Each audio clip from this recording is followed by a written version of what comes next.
Christian Counsel on Diverse Matters Pertaining to the Inner Life by Fenelon. I counsel thee to buy of me gold tried in the fire, that thou mayest be rich, and white raiment, and thou mayest be clothed, and that the shame of thy nakedness do not appear, and not in thy eyes with ourselves, that thou mayest see. Revelation 3:18. One, of the little knowledge of God there is in the world. What man stands most in need of is the knowledge of God. They know, to be sure, by dint of reading, that history gives account of a certain series of miracles and marked providences. They have reflected seriously on the corruption and instability of worldly things. They even perhaps convinced that the reformation of their lives on certain principles of morality is desirable in order to their salvation. But the whole of the edifice is destitute of a foundation. The pious and Christian exterior possesses no soul. The living principle which animates every true believer, God, the all, the in all, the author, the sovereign of all, is wanting.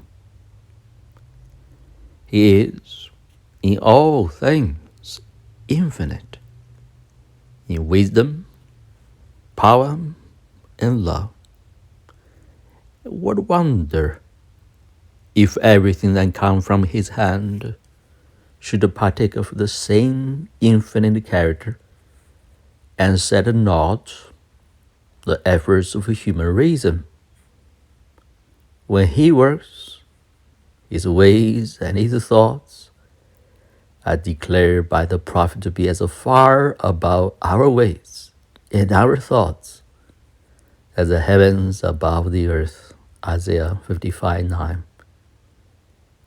He makes no effort when he would execute what he has decreed. For to him all things are equally easy. He speaks and causes the heaven and the earth to be created for nothing, with as little difficulty as he causes the water to descend on the stone to fall to the ground. His power is coextensive with his will. When he wills, the thing is already accomplished. When the scripture represents him as speaking the creation of the world, it is not to be understood as signifying that it was necessary the word, the command should ensue from him in order that the universe he was bound to create should hear and obey his will. That word was simple and interior, neither more or less than the thought which conceived of what he was about to do and the will to do it.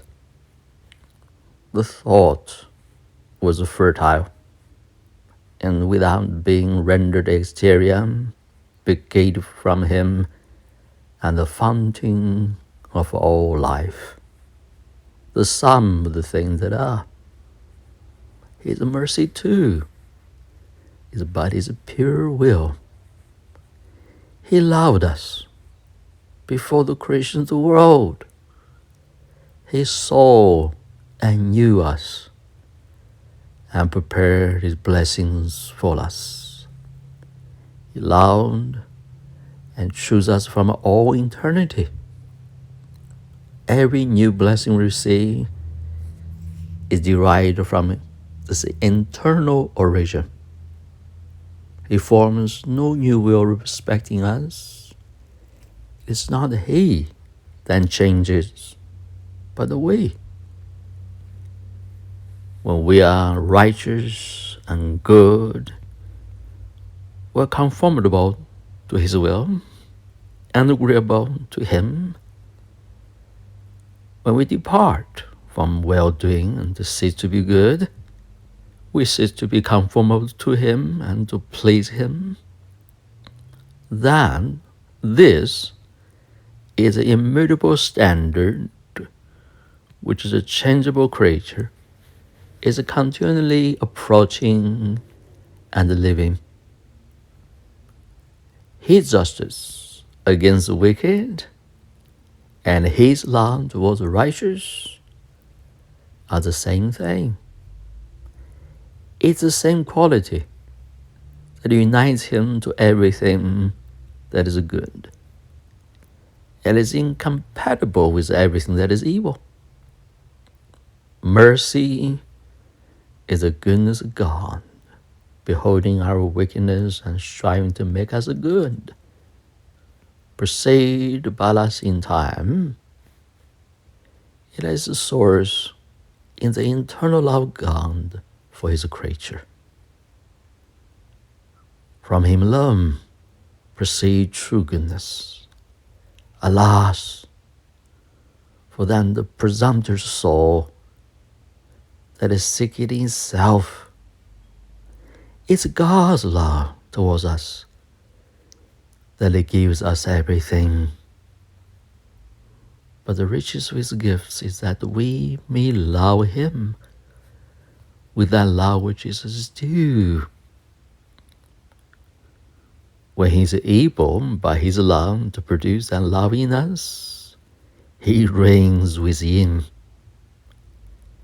He constitutes there our life, our peace, our happiness, and we then already begin to taste that blissful existence which he enjoys. His love towards us is stamped with his own character for infinity. It is not like ours, bonding, the constraint. When he loves, all the measures of his love are infinite. He comes down from heaven to earth to seek the creature clay whom he loves. He becomes creature and clay with him. He gives him his flesh to eat. These are the prodigies of divine love, in which the infinite outstrips all the affection we can manifest. He loves like a God, with a love utterly incomprehensible. It is the height of folly to seek to measure infinite love by human wisdom. Far from losing any elements of his greatness in these excesses, he impresses upon his love the stamp of his own grandeur, while he manifests a delight in us, bounded only by his infinite. Oh, how great and lovely is he! His mysteries! But we want eyes to see them, and have no desire to behold God in everything.